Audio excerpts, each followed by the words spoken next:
10 fakta unik tentang sosok wirausahawan inspiratif, Ipo Santosa.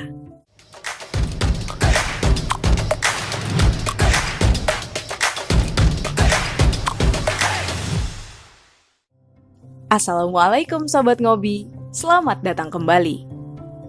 Ipo Wright Santosa, satu nama yang sering kita temui di jejaring sosial yang begitu aktif memberikan motivasi seputar dunia otak kanan. Namanya kian bergema setelah Ipo tercatat sebagai salah satu dari 2 motivator Indonesia yang mampu menjual buku mega bestseller karangannya hingga 1 juta eksemplar. Selain mengawali karirnya sebagai seorang marketer, Ipo mulai mendirikan Entertrain Training yang bergerak di bidang pelatihan dan seminar. Sampai pada tahun 2007, Ipo memutuskan untuk memfokuskan dirinya pada public seminar dan in-house seminar. Tak hanya dikenal sebagai motivator terkenal Indonesia, salah satu tokoh dari 24 tokoh pilihan RCTI ini adalah seorang pengusaha muda yang ada di balik suksesnya TK Khalifah dan beberapa bisnis lainnya. Jadi, berikut fakta-fakta unik tentang Ipo Santosa sebagai seorang pengusaha muda yang dapat menjadi inspirasi bagi Sobat Ngobi. Tapi sebelum itu, agar tidak ketinggalan video-video terbaru kami, jangan lupa support kami dengan mengklik tombol like dan subscribe di bawah, serta mengikuti media sosial kami di @ngobi.id. Nomor 1. Sering sakit sampai tidak masuk sekolah. Lahir dan tumbuh dari keluarga sederhana di Dumai, Provinsi Riau, masa kecil Ipo penuh dengan perjuangan. Sejak kecil, Ipo memiliki kondisi fisik yang lemah, sehingga membuatnya sering jatuh sakit.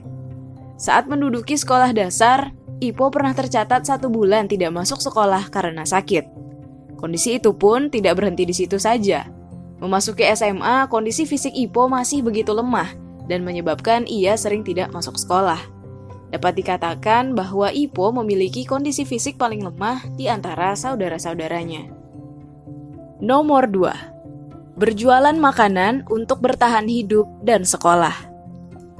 Saat Ipo merantau untuk menyelesaikan pendidikannya di perguruan tinggi, ayahnya meninggal dunia. Hal ini menyebabkan Ipo harus mencari tambahan biaya untuk kebutuhan pendidikan dan keperluannya sehari-hari.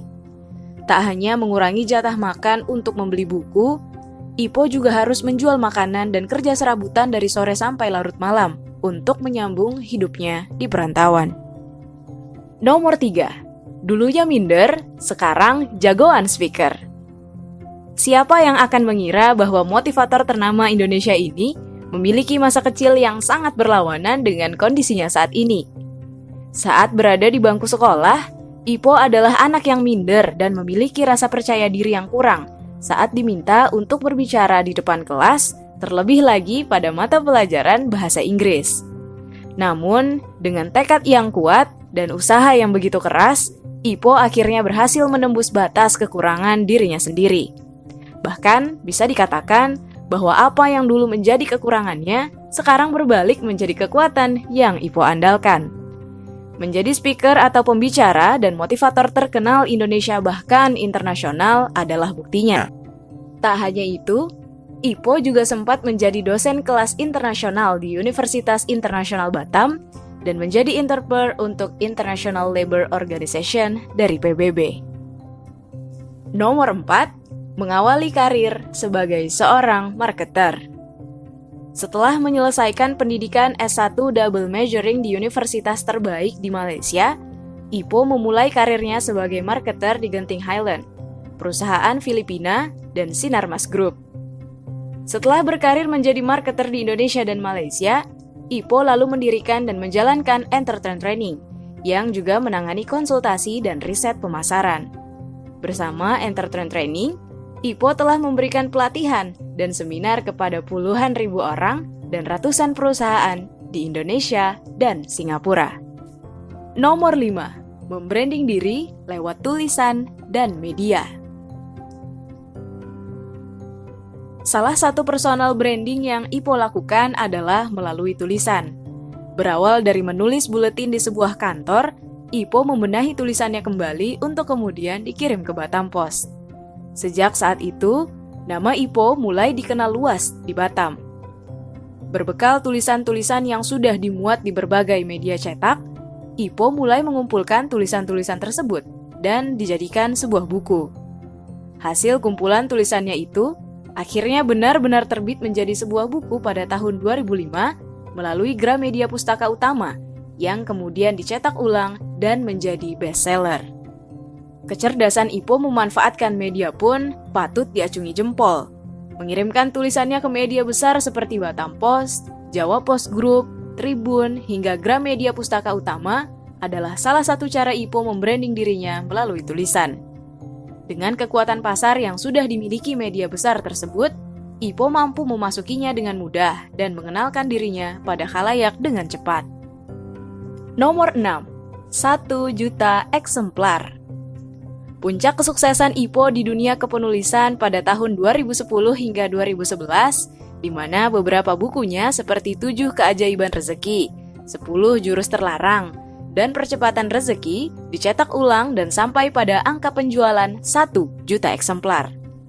Kesuksesan yang telah ia raih membuat Ipo menuangkan banyak ilmu dan pengalamannya pada buku-buku yang ia tulis, dan kemudian menjadi mega bestseller.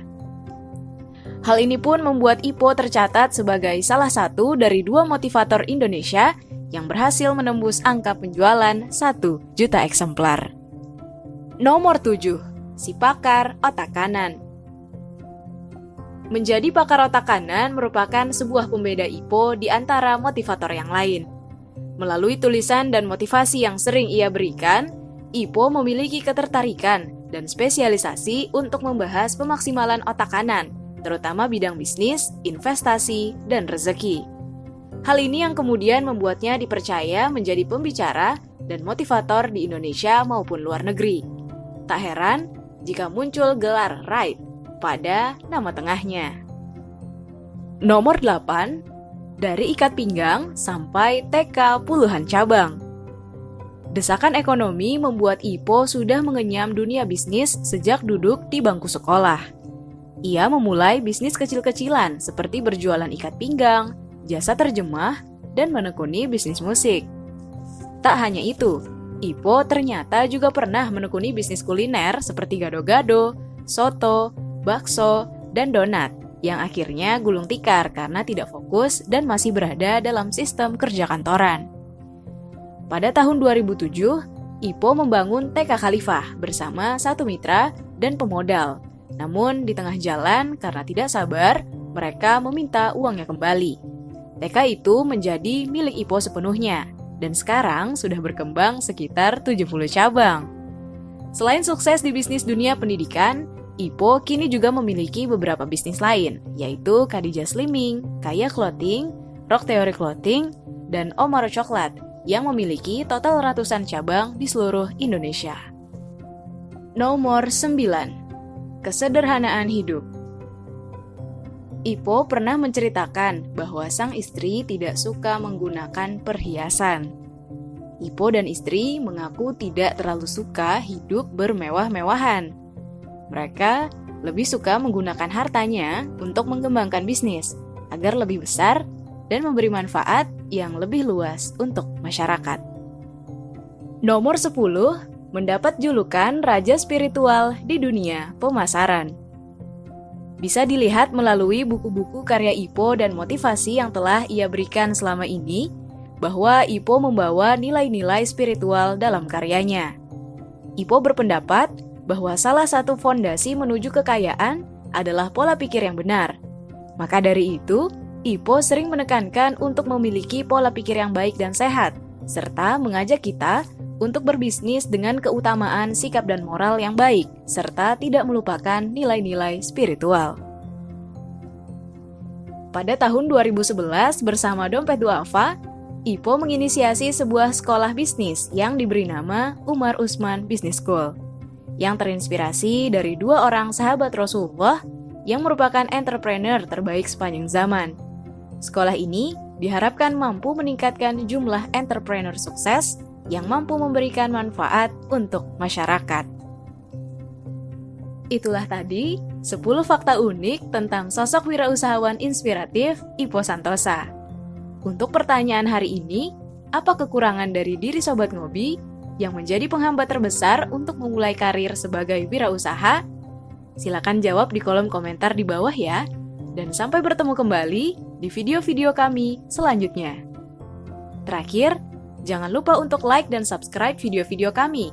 Serta, kami juga telah khusus memilihkan video berikut untuk Anda tonton selanjutnya.